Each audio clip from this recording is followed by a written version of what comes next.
Bonjour à toutes et à tous. Nous voici arrivés au 8e volet pour Excel. Ce nouvel exercice, je l'ai nommé calculer des heures.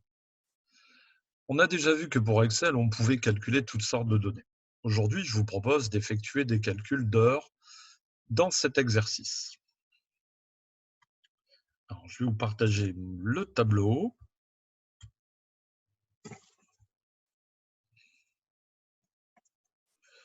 Le voici. Donc, on s'aperçoit que dans ce tableau, j'ai voulu, en fin de compte, effectuer un relevé d'heures pour la période. On va démarrer la période à partir d'aujourd'hui, le 6 avril, et vendredi, on pourra effectivement conclure ma semaine, ainsi calculer automatiquement avec le tableau les heures réalisées par journée. Ici en bas, faire le total de la semaine, voir par rapport aux 35 heures que j'ai dans mon contrat, et donc calculer aussi automatiquement les heures sup. Alors, dans un premier temps, donc ici, j'ai mis la date automatique. Alors, pour arriver à mettre la date automatique, j'ai utilisé la fonction aujourd'hui. Alors, vous voyez, donc je vais l'entourer de rouge un petit peu, cette fonction apparaître. Donc ici, à la place du 6 avril, j'ai écrit donc la fonction aujourd'hui. Elle est très facile à employer puisqu'effectivement, je n'ai aucune autre information à rajouter à part sélectionner la fonction qui se nomme aujourd'hui. Vous voyez apparaître dans la barre des formules.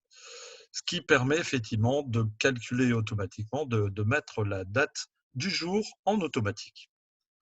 Alors, pour ensuite continuer, donc j'ai voulu ici, dans un premier temps, mettre ici indiqué pour avoir une vue propre sur mon tableau, lundi, mardi, mercredi, jeudi, mais en forme automatique. Donc, j'ai déjà recopié la cellule ici B2. Donc ici, à la place de lundi, vous voyez qu'effectivement, j'arrive à mettre la fonction égale B2, ce qui aura pour intérêt de copier la cellule déjà écrite.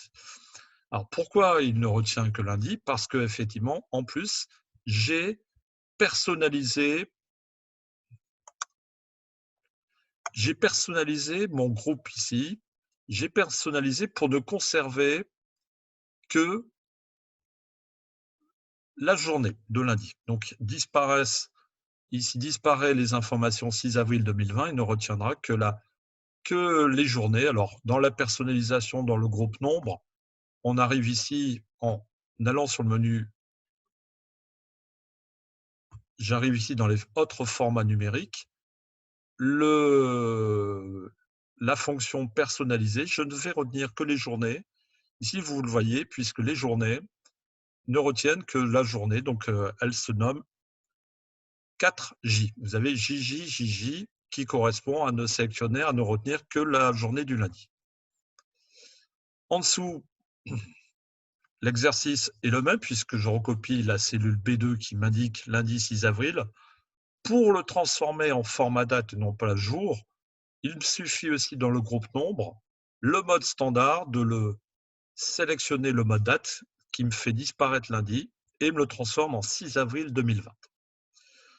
Alors, pour incrémenter automatiquement, passer du lundi, mardi, mercredi, il va falloir aussi que j'y mette une petite formule. Donc, je vais sélectionner cette cellule, y inscrire le signe égal. Maintenant, vous commencez à avoir un peu l'habitude. Je vais donc sélectionner ma cellule C4 auquel je vais rajouter. Donc, ça fait la formule. Le C4 plus 1 va correspondre à une journée supplémentaire au lundi. Je fais CTRL-Entrée. J'ai bien donc lundi, mardi. Ensuite, je n'ai plus qu'à prendre ma poignée pour l'étendre jusqu'au dernier jour de semaine. Et on arrive au samedi. Ma semaine correspond au lundi au samedi. Pareil pour l'autre cellule, pour passer du lundi 6 avril 2020 à la journée suivante, je vais donc écrire ma formule égale. Je vais sélectionner le 6 avril, donc la cellule C5, auquel je vais rajouter une unité. Donc je fais +1, CTRL-Entrée. je tire toujours la poignée pour incrémenter une valeur supplémentaire. Ce qui aura pour effet donc de me compléter mon tableau automatiquement. Ici ensuite, pour indiquer les heures, j'ai dû transformer ces cellules en format personnalisé encore une fois, et j'ai choisi le format heures et minutes. Donc pour aller dans le menu déroulant du groupe nombre, je descends sur personnaliser. Ici, dans la catégorie personnalisée, je vais choisir donc HH qui veut dire heure et MM minutes. Ici, j'ai donc les débuts, je n'ai plus qu'à indiquer pour tous les autres journées de la semaine les horaires réels que je vais effectuer. Donc 8h midi, 8h midi et ainsi de suite. Si effectivement on m'a demandé de finir plus tard, je vais à chaque fois le faire apparaître ici. Donc forcément, je n'aurai plus que pour chaque colonne à faire le total des heures réellement effectuées. Donc, petite formule où je vais bien indiquer donc la cellule C8 moins la cellule C7, auquel je vais additionner donc les heures effectuées l'après-midi, soit C11 moins C10. Pour l'entrée, j'ai donc déjà effectué le total pour cette journée de 7h30. Je vais maintenant, puisque j'ai écrit ma formule une fois pour toutes dans cette cellule, comme ce sont des valeurs relatives sur lesquelles je peux tirer ma poignée, je vais donc tirer la poignée pour appliquer l'opération pour les autres colonnes. J'ai donc un total de ma semaine réalisée que je vais maintenant collecter, informer cette cellule du total des heures de ma semaine.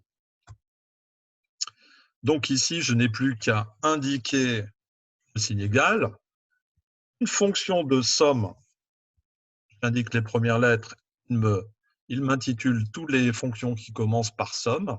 Je vais prendre donc la première, un double clic, j'ouvre la parenthèse, je sélectionne la plage des valeurs intéressant mon projet, je n'oublie pas de fermer ma parenthèse, contrôle entrée,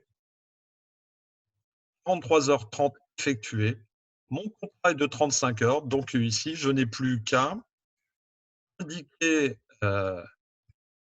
cette cellule moins mes 35 heures pour trouver mes heures supplémentaires. Voilà, cet exercice est terminé. J'espère que ces petits trucs, ces petites astuces vous seront utiles. Je vous dis à demain. En attendant, prenez bien soin de vous. Une bonne soirée. Bye bye.